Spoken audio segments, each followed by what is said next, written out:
everybody, it's Dave here, Darren over there. We're your two old bloggers, been publicly commenting on your Minnesota Vikings for over 2.5 decades apiece. It's a long time, but they never stop giving us stuff to talk about.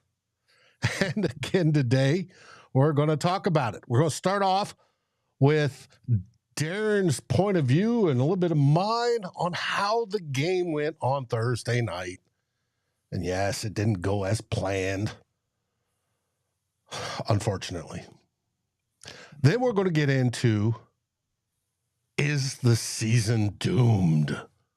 Because Christian Darrisaw is out with an ACL and MCL tear and requires surgery. Dark blue mood coming upon all of us.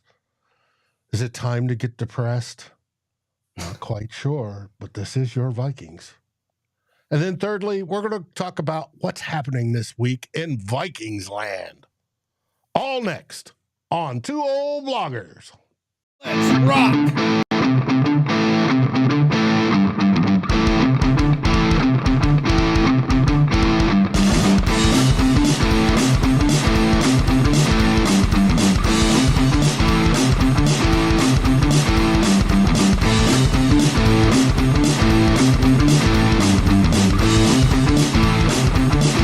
Vikings First and SKOL presents This Week in Vikings Land with Darren and Dave, your two old bloggers.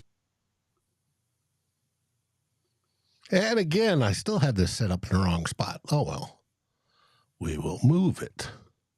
There we go. Hey, how are things, Darren? Well, they'd be a lot better if we'd won on Thursday, but it is football, not life and death, although it feels like that sometimes. So I'm doing okay. How about you? Well, I'm doing all right. I already see calls for head coach head, Flores' head. Fire everybody. Rebuild. Let's go. Well, we'll see. Doesn't take long for the natives to get restless. No, it doesn't. We're 5-2 in a good place, and it's fire everybody. Yeah, got it. Yeah. Hey, Doc. Hey, Nick. Hey, Davey. T-Bass and Two Evil. Welcome to the show. And Two Evil agrees with us. They're doomed. Doomed. Doomed, I say. Now to theme one.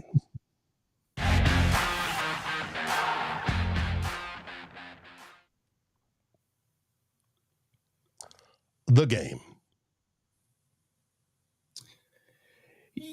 Some of the folks watching today may have watched us on First and SKOL's live at the 2-minute warning on Thursday. And so this might be a bit of a rehash or refresher for them, but did want to touch on the Rams-Vikings game, post-mortem, if you were. And clearly a disappointing loss. Not the result we were hoping for, not even close. That's when you have a disappointing loss like that. It sucks, of course. And then that when this happens, it's already started. Is that the fans and the media are going to be all over the Vikings now, and going to be given to them for the next 7 days on the whole thing about how they're not as good as they may have looked early on and all that sort of stuff. But I did want to talk to folks here and the Vikings fans in general about this, because I don't think that the doom and gloom it's understandable. It's natural after 2 losses in a row, and one where you lost against a team that you thought you were much better than and you should have beat them, and it didn't happen and you got outplayed. But I still think overall this season has lots of promise, and this is a good team, despite what we've seen, particularly on Thursday night. I don't think it's time to get down on them just yet. There are concerns, but teams go through almost every NFL team has a lull in a season. The Vikings are having theirs right now. We've seen other teams earlier in the year. We talked about it. The Baltimore Ravens started the year 0-2. Everybody was questioning them. What's wrong with Lamar Jackson? What's wrong with the Ravens defense? Now they've strung off 5 straight games, wins, and things are looking a lot rosier in Baltimore, and they're getting talked up as maybe being the best team in football. So things can change quickly. The Vikings are in a lull right now, but like a lot of stuff in sports, particularly in this, things are never as good as they seem when things are going really good, like when the Vikings were 5-0. And I don't think they're really as bad as they seem a lot of times when things are going not so well, like they have the past 2 games. So I feel that, again, this team has got good players. I think overall it's a pretty strong roster, despite some people below and Thursday night saying how we don't have enough depth. Well, I think you could look across a lot of teams in the NFL and pick apart the depth, but we're certainly deeper than we were last year in 2022, I think. And we that through pretty much the first 5 games.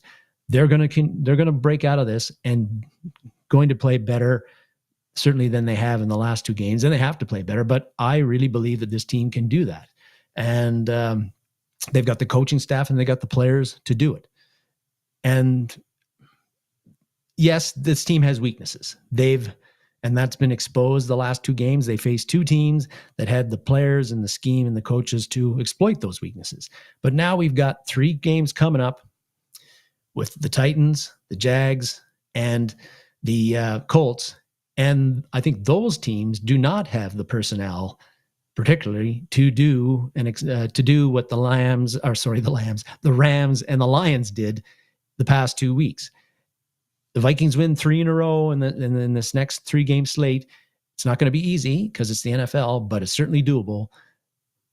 Then the narrative is going to switch again, and it's all going to be bouquets and roses for the Vikings, and they're going to be talked up again. So have some faith, because I think, again, I believe this team is better than it was in 2022. Way better than it was in 2022, certainly better than it was in 2023. This is a good team with good players. And certainly, but there were some concerns, and, things don't, when you have a big injury like we just had with Christian Darrisaw, that might knock your optimism out a bit, and we'll get to that later. But still, overall, I am still fairly bullish about the Vikings, despite what's happened in the 2 games. And I think Vikings fans should be. If you'd asked Vikings fans, every one of us, before the season, would you take a 5-2 after the first 7 games, looking at that schedule? I don't think anybody would have said, nope, I'm not going to take that. I don't think anybody was thinking they were going to finish 5-2. I think a lot of people thought they were going to finish 2-5 through that 7-game stretch. So a little bit of perspective, I think, is needed there. But were there some concerns coming out of the Rams game? Certainly there was. I think that we got beat at the line of scrimmage, Dave, on both sides of the ball on Thursday night. And the Rams offensive line handling our defensive front was the most surprising and disappointing to me. We weren't able to. Kyron Williams didn't rush for 100 yards, but I think he had 93 or 94 on 22 carries, 4.2 yards per carry. But we didn't really seem to be able to stop him very much. He had positive gains the whole game, except for, I think, the final drive where the Rams were more interested about running the clock out than they were in having effective run plays. We just weren't stout enough up front. We got no pressure on Matt Stafford, 3 pressures on 34 dropbacks. He had all kinds of time to throw. So that I wasn't expecting that when you consider the Rams offensive line was pretty banged up. They had depth players like Joe Noteboom was out. Steve Avila was out. Jonah Jackson, who would be a starter, has been out for a while. This was an offensive line that the Vikings should have been able to exploit with the personnel they have. They could not do that. That was disappointing. On the other side of the coin, our offensive line, really the running game, we could not run against the Rams, which was very, very surprising. Coming into that game, they'd given up 910 yards in 6 games. The least that they had given up, and that's an average of 152 rushing yards per game. The least they had given up in their 6 games coming into that was 126. We got 64 yards on 22 carries. Our longest run was 9 yards. That just wasn't good enough. And overall, the whole performance wasn't good enough. So that's puzzling to me, concerning, because I don't think that the Rams defense should have been able to negate our running game like they did. And as the second half got on, they wore down. Maybe it was Darrisaw being out and Quisenberry being in there at left tackle, but they got more pressure continued to get more pressure on Darnold as the game wore on too, which they weren't able to do in the first half for the most part. That was disappointing as well. And our defense, over the whole performance by our defense, was clearly disappointing. And that defense has really seemed to collapse since the second half of the Green Bay game. We've given up now 28 or more points in 3 of our last 4 games. Can't get stops on third down, whereas the first 4 games we were doing that on the regular. And again, couldn't get any pressure on Matt Stafford at all. Now, he was getting rid of the ball very quickly most of the time, but still we didn't have an answer to that when they did it. Flores, whether he rushed 3 guys, 4 guys, 5 guys, 10 guys, he didn't get home against the Rams. Very surprising, very disappointing. Of course, our corners did not have their best game, even close. And so a lot of questions there. How are they going to bounce back from this? And have teams figured out a way to expose what Flores does? That's a question that's out there now. Our Tyler Fornes on the Live at the 2-Minute Warning show talked about how the Vikings, after this performance against the Rams and following up on what they had, the Lions also doing similar things to that defense, that he feels that really the Vikings have got to look at acquiring either somebody along the difference maker along the defensive line, or a shutdown type potential corner to help our corners. I think that's going to be tough to do, but certainly that's something that I would be in favor of seeing. But certainly a lot of questions coming out of the Rams game in particular, some concerning aspects, and questions about whether the Vikings are going to have answers to those questions. So yeah, a lot of stuff going on there, not much of it great from the Rams game. And so I don't know, Dave, I'm wondering what you thought about what concerned you about that game and how the Vikings performed. Well, first off, the referees.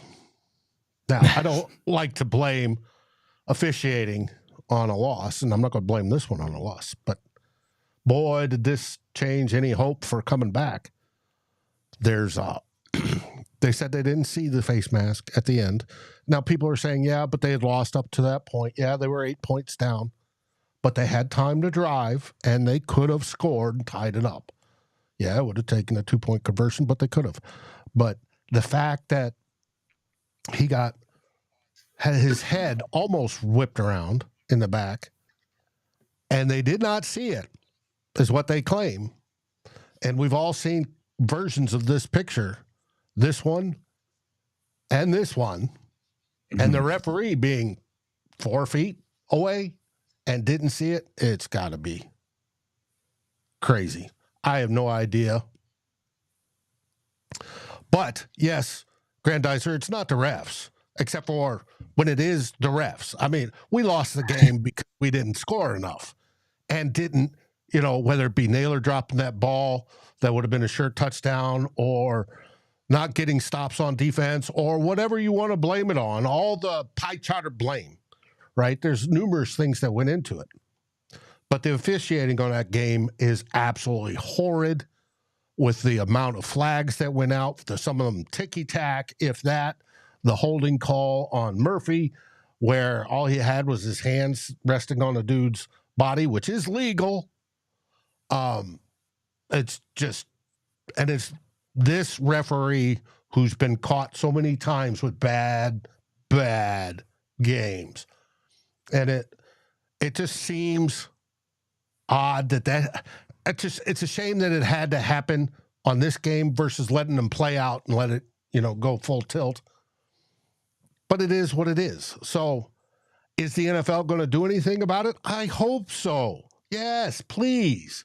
Especially on a scoring play. They get to review it, right? But they don't get to call a face mask, an obvious face mask on the review. Now, we'll probably get an apology letter from the league this week, and then they'll get a rule change at the end. But it is what it is. But as far as the game, the defense did not get, they got 4 total pressures as reported, and that was horrible. 1 missed sack by Phillips, just bad.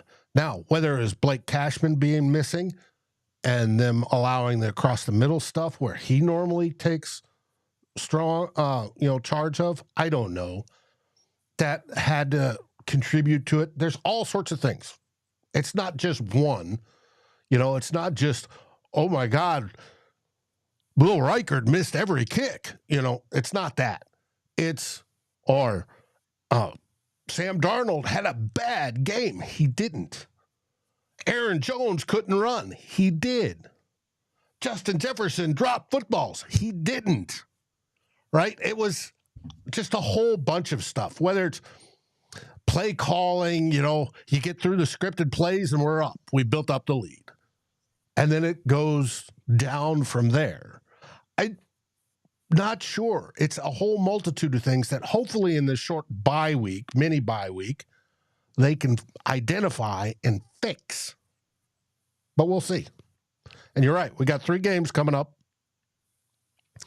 That should be, knock on wood, part of the easiest part of the schedule, the AFC South.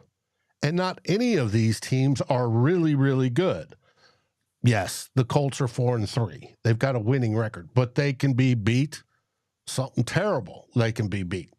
And that's at home. So I don't know. It's going to be interesting. John says they should have the sky ref. Something like that should take place. And I agree, John, but it won't happen this season, unfortunately. Yeah, I think with those, I do wonder about the calls, right, Dave? Because the CFL used to, they don't have it anymore, but they did have review, which you don't have here in the NFL. For a few years, you could review pass interference calls and review if they hadn't been called, and that was that's a different experience to get used to too, because when you start, it's okay we're used to reviewing fumbles and that sort of stuff. And that's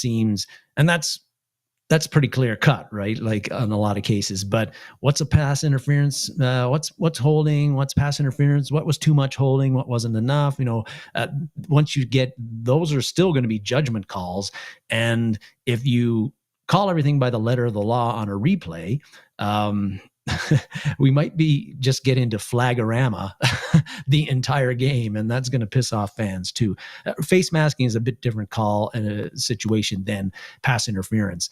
There's really no interpretation on the face mask. You either grabbed a hold of the damn thing and it's pretty clear, or you didn't. But I don't know. Safety thing, which you'd think they would be all on.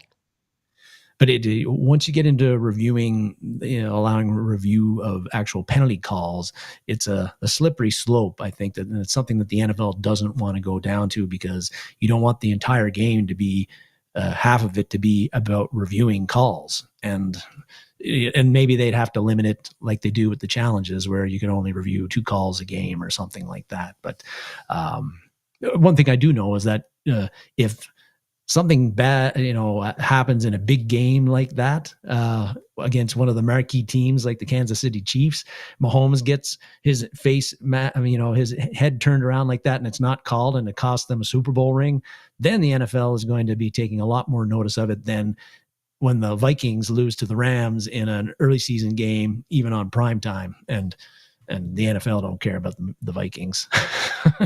Exactly. And if you knew even if it was Mahomes on Thursday night, they would have called it. But anyways, Yes. It's market, draw, all the works. It's a shame that they don't have, that there doesn't seem to be some sort of enforcement mechanism for getting the referees to raise their standards, if you want to put it that way. Right. Or get rid of them, one or the other. And it doesn't seem to be that way. And part of it's they're unionized. part of it's, they're part-time. We've been bitching about it for decades. So yes, and we'll continue to. It's part of the game. Sure is. Aaron says, yep, the Exorcist had spins with no flag. Yep, okay. Yes, John, it could have been a serious injury, but it wasn't. But speaking of serious injuries, it's now on to theme 2.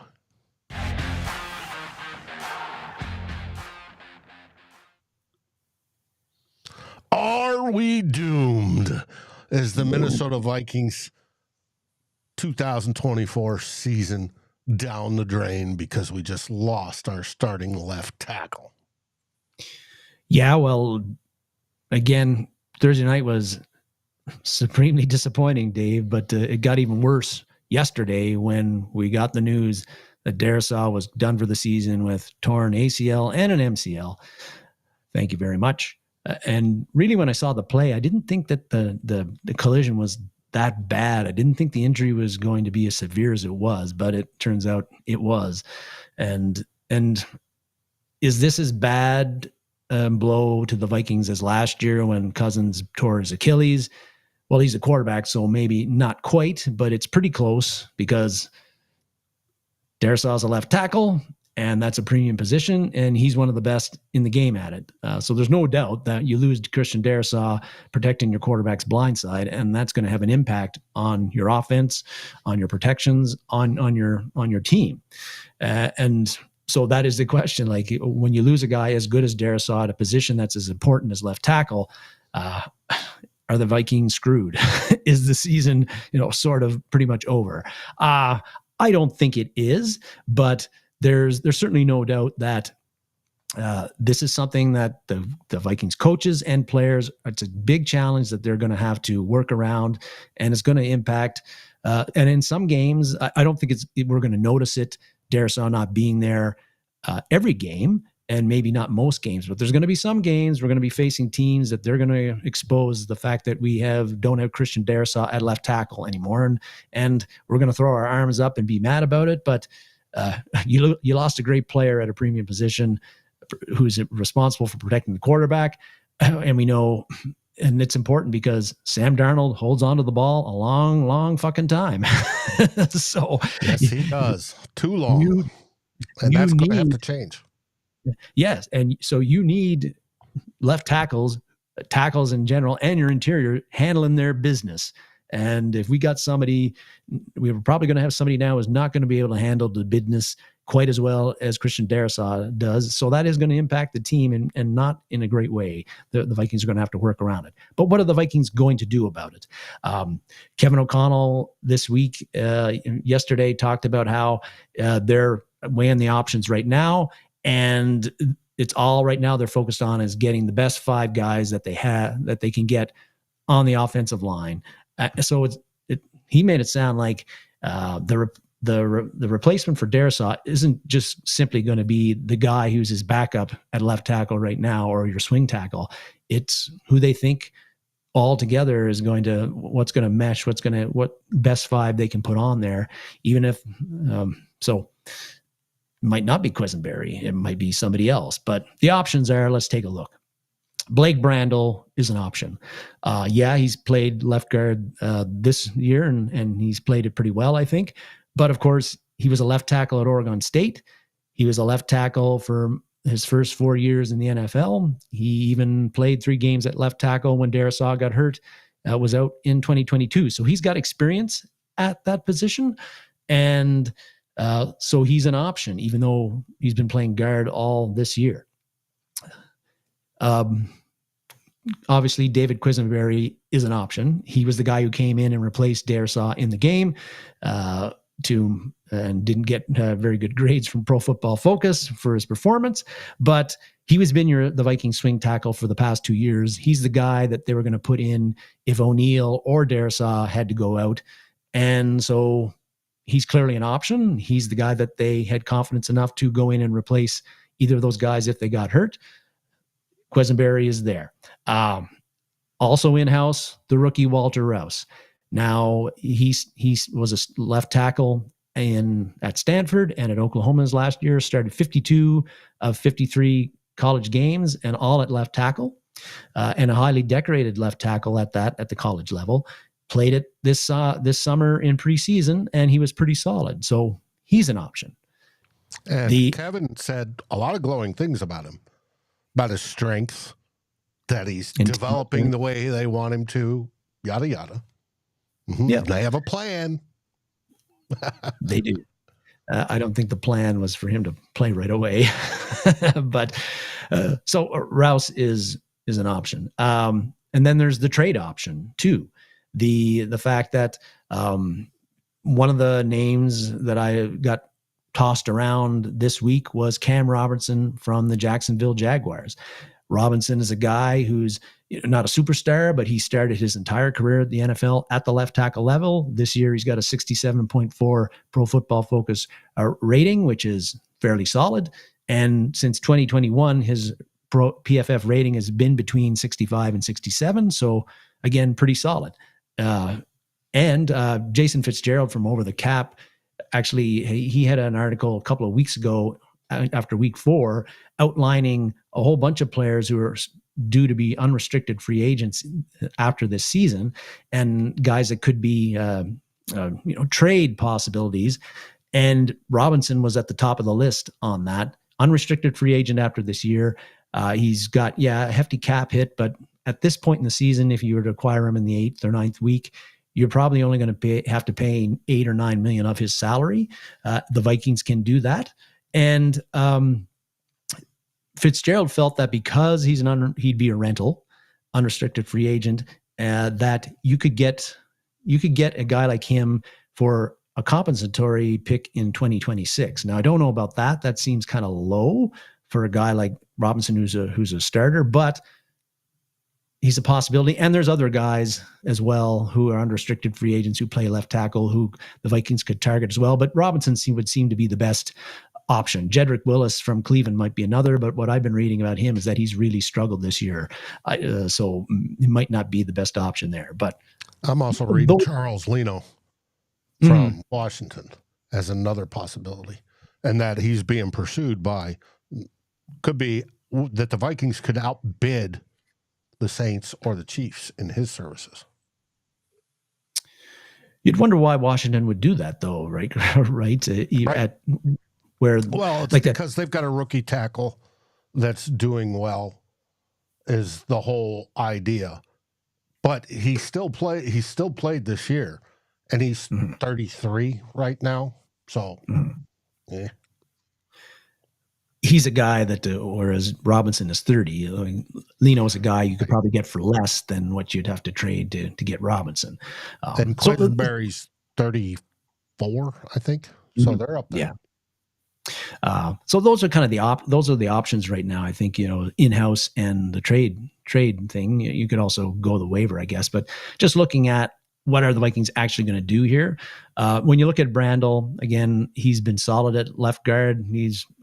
So I think that the Vikings would be very reluctant to move him mid-season to left tackle, even though they've got Dalton Reisner, who is a left guard and was your starting left guard last year. You could just slide him right in there and then move Brandel over the tackle. But I think if you do that, you're weakening two positions, not just one, right? Because Brandel isn't. I'm not convinced he could really hold up at left tackle for the entire season. And then you're taking him out of position he's been playing well at, and then you're sticking in Reisner, who possibly will be a downgrade from Brandel. So I don't think the Vikings are going to do that. When you look at Quisenberry, I don't know. I don't think the Vikings are very convinced about him long-term either. A game or two, sure, but the rest of the season, I don't know. If you look at Kevin O'Connell's interview yesterday, Dave, he had a facial expression the whole time that just kind of showed, man, he looked devastated that they had lost Darrisaw. He looked sick almost, very unenthusiastic in his interview, almost like he was looking through you look at that expression there. It's like almost dead eyes. I think this is was a tough blow for him, and he didn't commit to Quisenberry or Rouse or anybody in house, which I think is kind of damning for Quisenberry and Rouse as being the guys that he's eventually going to try first at left tackle.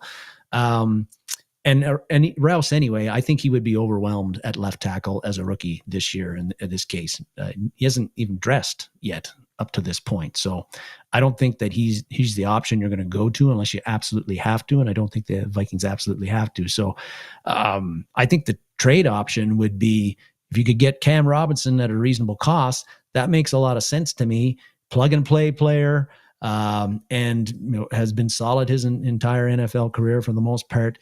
He's not Christian Darrisaw, but he's also not 20 times worse as Christian Darrisaw. I think he'd be the guy that would make a lot of sense there.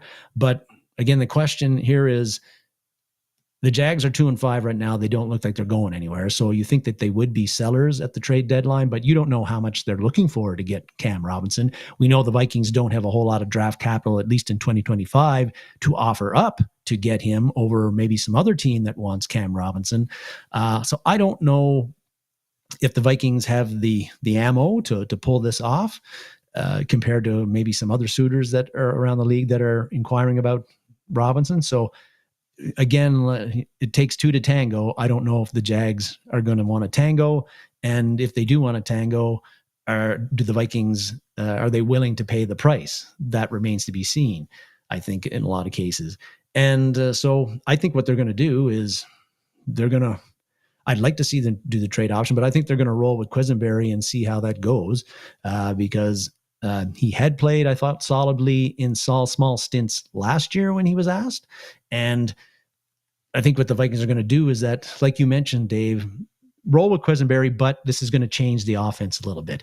You're going to have to look at having a running back or tight end on his side a lot more than if Darrisaw was there, being left alone, chips, double teams more often. And you're going to have to look at getting the ball out of Darnold's hands quicker than what we've seen so far, and which is something that the Vikings offense has not done this year. They have not been a dink and dunk short passing game team. They have been pushing the ball down the field, and that's kind of in the way Kevin O'Connell's done it the whole 3 years he's been at the Vikings. We have long developing routes. That is going to have to change if you don't have Christian Darrisaw at left tackle, and that is going to change how this offense functions as well. A little bit different approach, and we don't know whether it'll be more successful or less successful. But when you've got a weakness at left tackle like the Vikings have right now, and you're filling it with lesser players, you got to make some adjustments. And getting the ball out quicker, shorter developing routes, that is something that this offense is going to have to shift to. But we also get TJ Hawkinson back next week, and maybe that'll have a little bit of an impact as well, in that you've got an extra guy who defenses have to account for. And so, TJ is a guy who, that short and intermediate area, Kirk Cousins last year looked at him in those areas a lot, and he was a great option down there. Well, Hawkinson is a much better, more dangerous option on those types of situations than Johnny Munt or Josh Oliver are going to be. So getting Hawkinson back may take a little bit of the stress off of our left tackle as well from time to time. So there's going to be a bunch of little adjustments that the Vikings are going to have to make, I think, to tide themselves over from not having Darrisaw. And how well that's going to work, like you like to say, Dave, we'll have to wait and see. That we will. Now, basically comes down to three options or four options. They're going to move Brandel over to left tackle, slot Reisner in at left guard.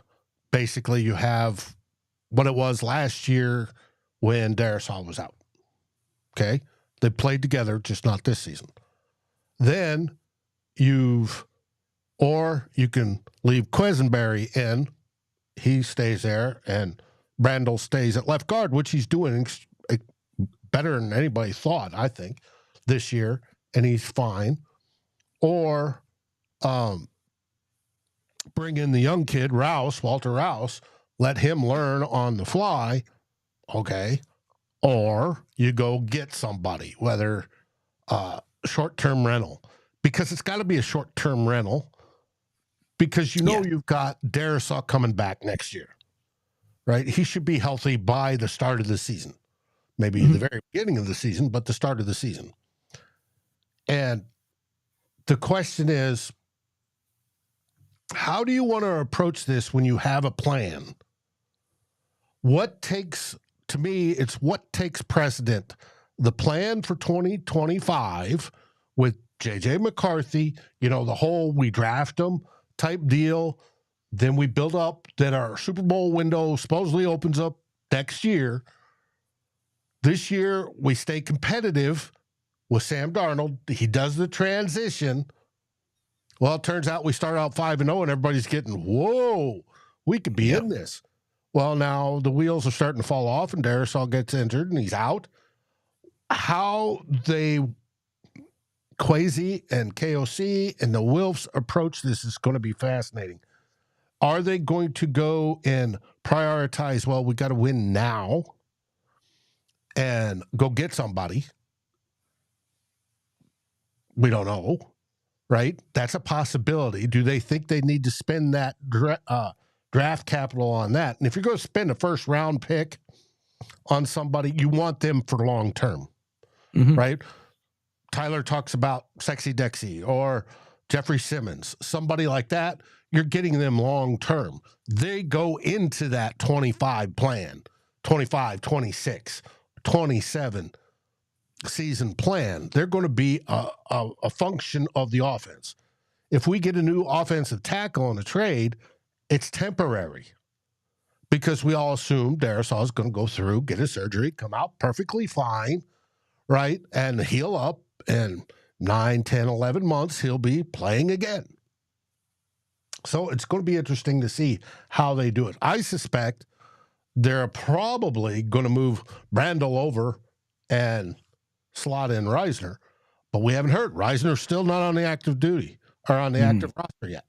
And it's something they'll probably be testing out this week in practice coming up, but we'll see. Let's see who said just the Super Bowl Vike. KOC talks about playing game to game. Watch is corrected, but those games are on offense. It should be about the next 10 yards, and then another 10 yards, throw the deep ball if it's there. Okay.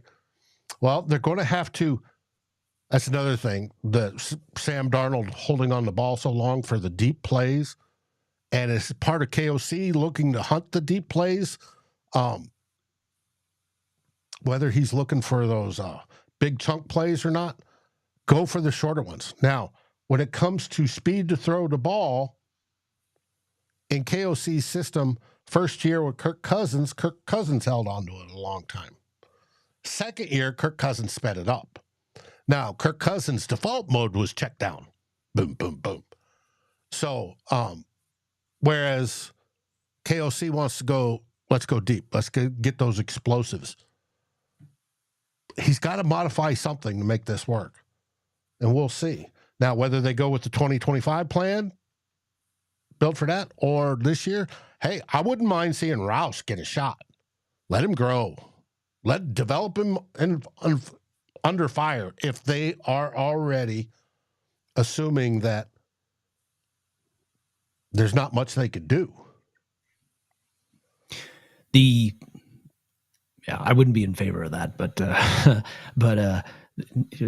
and I don't think that they're going to do that. But the trade thing, Dave, just one final thought about that is that what has to play into that too for the Vikings is not only what it's going to cost to get a rental offensive tackle of Cam Robinson's caliber, but also what do Kwesi Adofo-Mensah, Kevin O'Connell, the front office, the other coaching staff, Brian Flores, all of that, Wes Phillips, what do they think is the real biggest need for them right now? Like, clearly left tackle is a huge need, but again, with the way the defense has gotten gashed the past two games, maybe again, if they're thinking that we can get by with get by and be solid with in-house, but we don't have anybody in-house who can have an impact on the defensive line like we needed, or a shutdown corner like we needed. If the Vikings feel that the defense is more of a priority to get them to the playoff position, winning the division, going deep in the playoffs, then they won't be all that interested in trading for Cam Robinson or somebody like that, because they got to go out and acquire a rugged interior guy that's going to make an impact, or a corner who's got great coverage skills who's going to make an impact on the defensive side of the game. We don't know how they're going to approach that yet. I don't think that the Vikings have the ability or the draft picks to do both of those things. They're going to have to, I think, decide one or the other. And we don't know which one they think is the biggest need right now. And it's going to be interesting to find out. So it is what it is, but are we doomed? That was the question. And we'll see. No, we're not doomed. At least I don't think so at this point. But hey, the guys that they put in at left tackle are going to be the ones that determine that, as well as the other 10 guys on offense doing what they need to do to help out. Mm-hmm. All right. Now on to theme 3. Hit the right button, David. There you go. Yeah.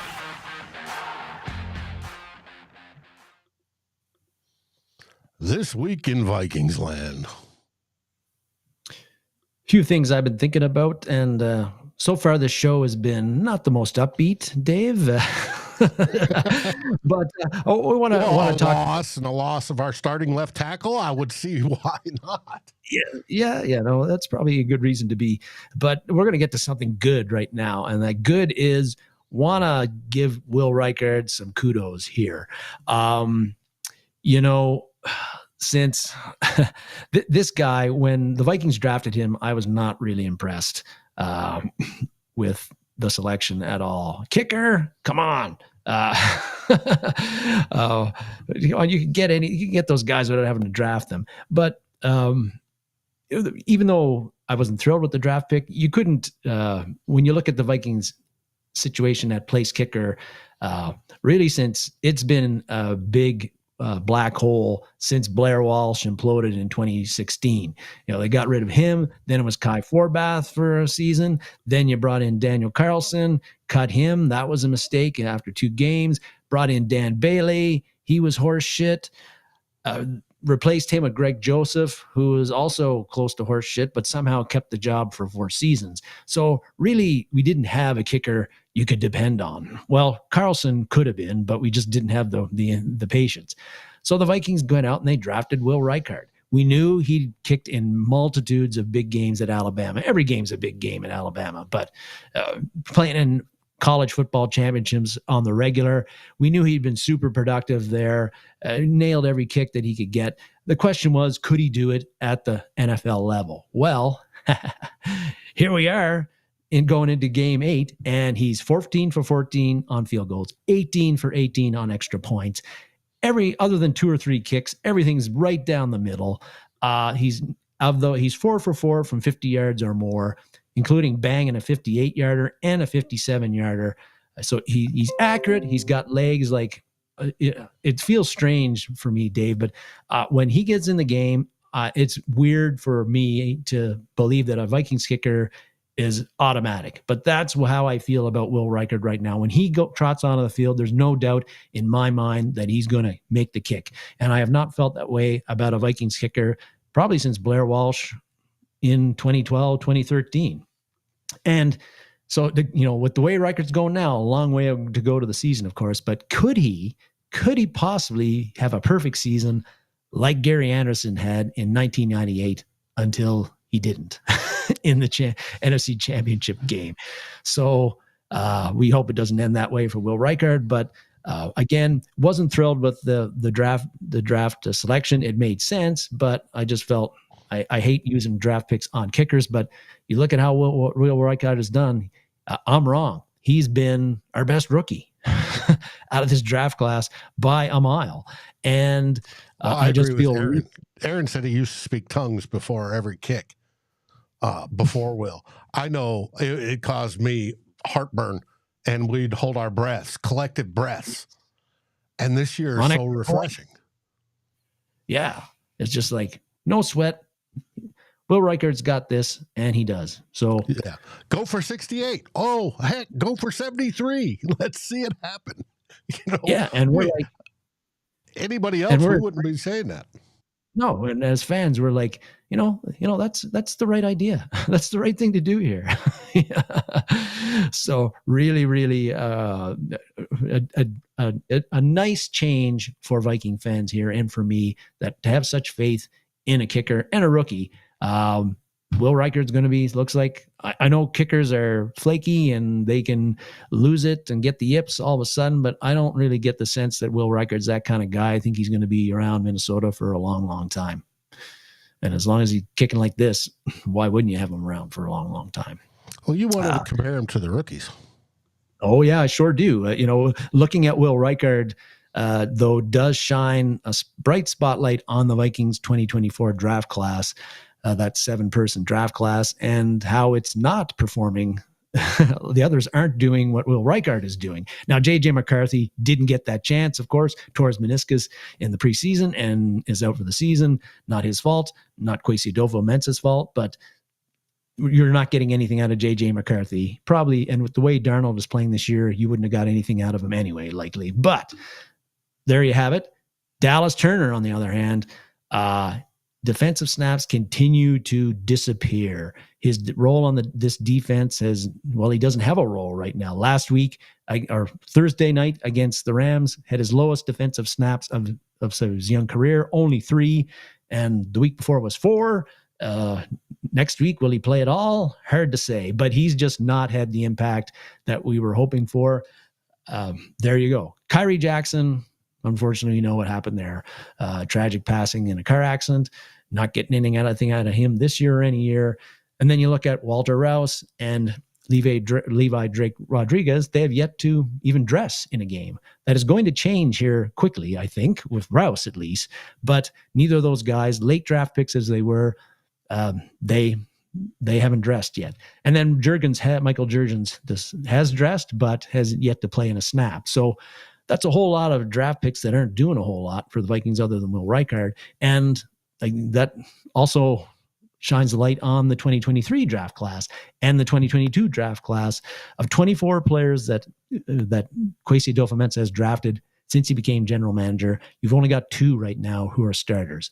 Ed Ingram, whose status, whose hold on that job is shaky at best, I think, and then Jordan Addison.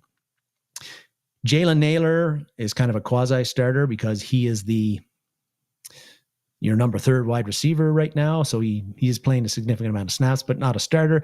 Ty Chandler is your number 2 running back. He's not getting a lot of use either so far this year, but those are the only 2 other guys that really, out of those 24 players, that are everybody else other than Addison and Ingram and Chandler and Naylor, everybody else is like special team guys or nailed to the bench. And then there's 7 guys out of those 24 players who aren't with the Vikings at all anymore.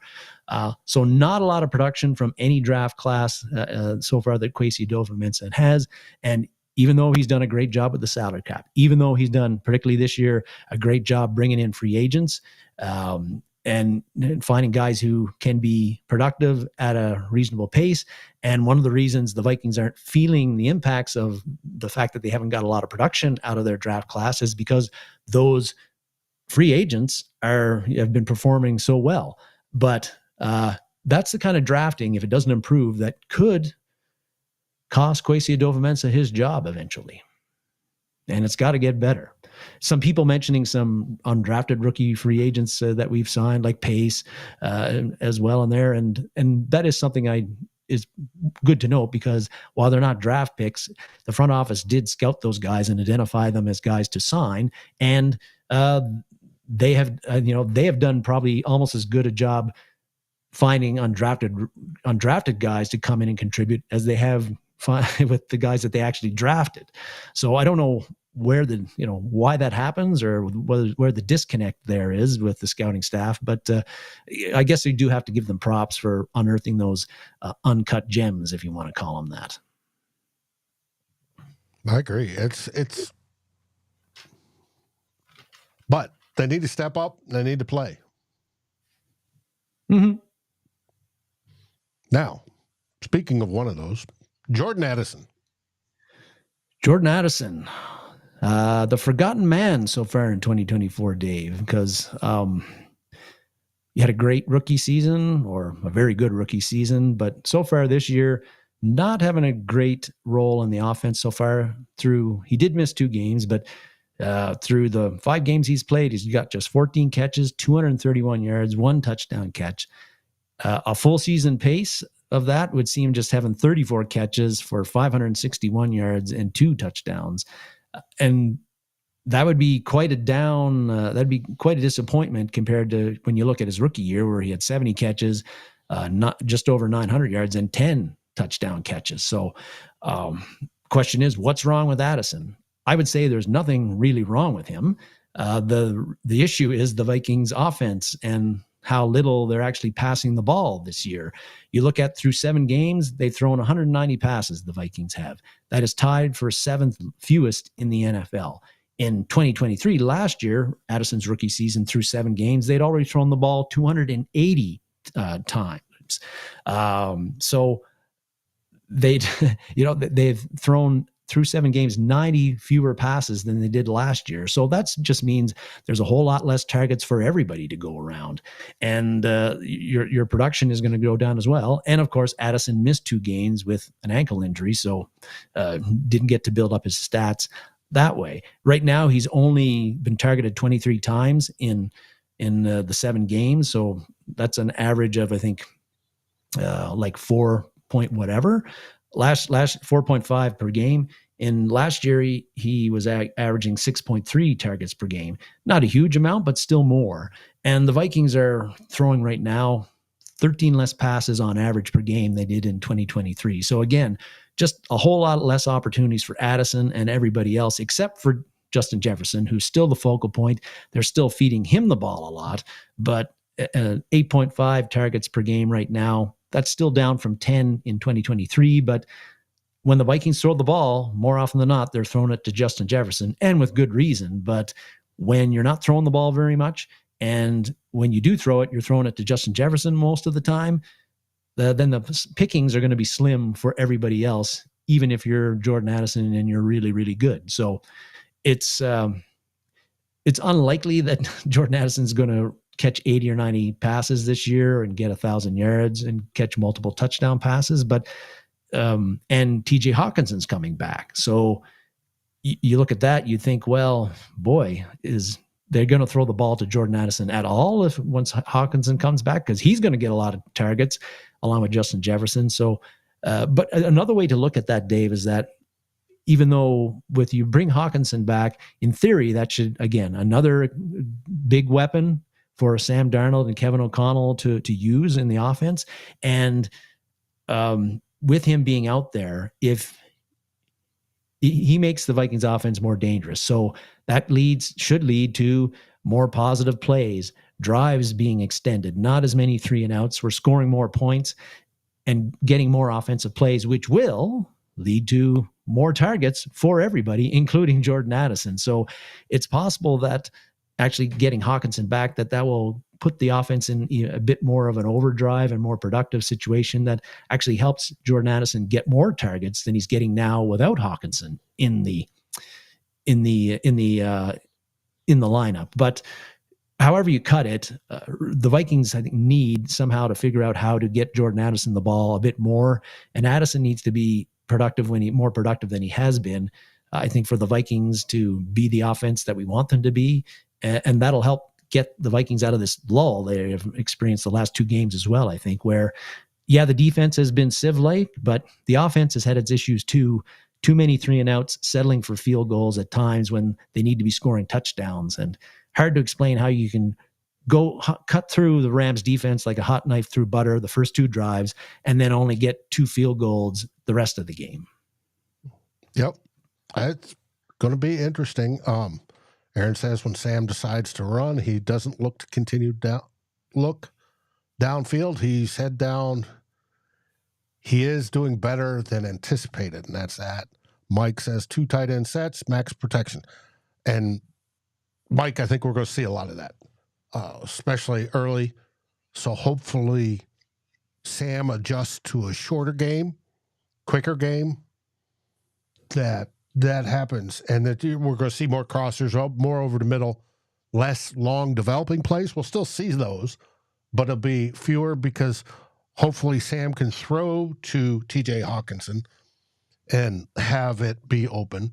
That Sam, I'm sure they've already heard the criticism that Sam had more practice with Jalen Naylor and better chemistry with Naylor than he did with Addison at the beginning of the year because Addison was hurt. Well, there's something to that. You know, the communication, the telekinesis between a receiver and the quarterback, the chemistry, however you want to call it, that does exist. Now, my question is, why didn't Sam get everybody together and throw over the summer like J.J. McCarthy did? And I don't know. Then the chemistry would be better, and they would know all this. But that's water under the bridge. It's not going to matter next year. We'll find out. It's going to be interesting to see if he does get more involved because it's being noticed. It's being noticed across the league. Hey, that Addison is not getting the ball. And there was an instant, and I didn't clip the picture, he was wide open in the end zone on one play. Sam just didn't look that direction. All he had to do is look to the left, and boom, touchdown. But we're going to see if it changes. We're going to see if KOC works on that this week and says, hey, no, now we've got these weapons. You've got 3 primary receivers, Jefferson, Addison, Hawkinson, right? And Hawkinson's basically wide receiver 2, or was last year.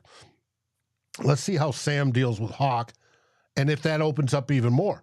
And because Hawk is out there, you're going to get lesser pressure defense-wise on Addison because they're going to rotate to Hawkinson more often than not. And we'll see how that goes. But T-Bass says O'Connell is a genius. Question mark. Heard he's a genius for 3 years. Pick up on something. Play calling is a joke. Hey, T-Bass, that's just it. I think he wants to chase those explosive plays, and he needs to learn not to. Get the dink and duck stuff, and then win the occasional explosive. I think you'd be a lot better. But we'll see if it does. Now, that Addison had kind of a somewhat negative post on Instagram recently. Oh, they mean this. This is a snapshot of his Instagram post where it says free 3. And I have a Vicologist comment down there where it says, I don't think a guy who's had off-field season is using both of his first 2 seasons should be complaining about anything. Well, people are suddenly going, oh no, he's a diva. He's pulling, wants out. Well, folks, his brand is free 3. If you ever see his bling, it says free 3. That's just his brand. Now, whether could it have the double entendre to it? Possibly, but who knows? We'll find out. Now, it is surprising he has not been involved as much as we'd hoped, but we'll see. Yeah, Too Evil says Anthony McDaniel losing your Pro Bowl tackle isn't like losing a wide receiver. You can't replace him. Yes, I agree. Pro Bowl tackle is more important generally.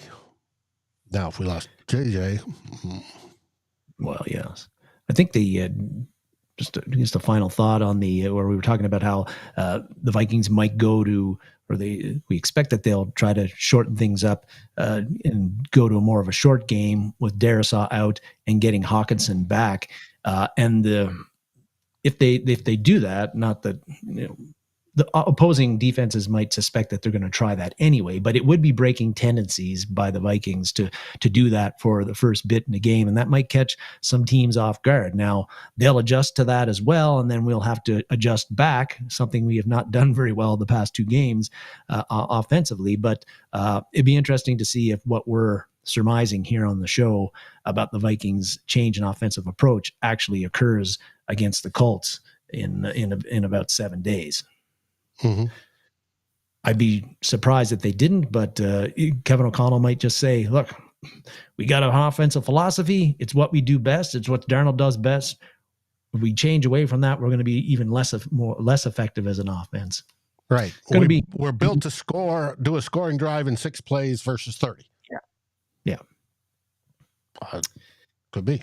I think good offenses have to be able to do both, but anyhow, we shall see.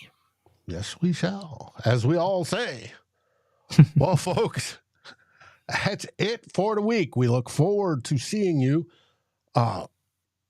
Monday on the Real Forno Show. Tuesday with Sal with Scolders and Spice. We should have a release from her tomorrow where she's talking about the new food line that U.S. Bank Stadium is releasing. I've already seen some of it. Some of it looks pretty good. They have a purple tequila mix that looks absolutely delicious.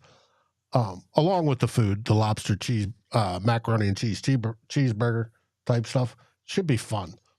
But we're going to have a great week. Tomorrow, no pressure, none whatsoever. We've already played our game, so you get to watch what you want to watch. Red Zone channel, whatever game you want. If I want to watch the Houston Texans because they're local, I can watch the Texans, right? It's relax Sunday. Do something else. Take a time off. Whatever you like. But always do it knowing that our Vikings are 5-2 and still in great shape to make the playoffs. Simple. Very true. Some perspective is in order. Now they go 5-3, and then we all start panicking. With that, what do we say, buddy? We say, SKOL Vikings, baby, and thanks for watching. SKOL Vikings.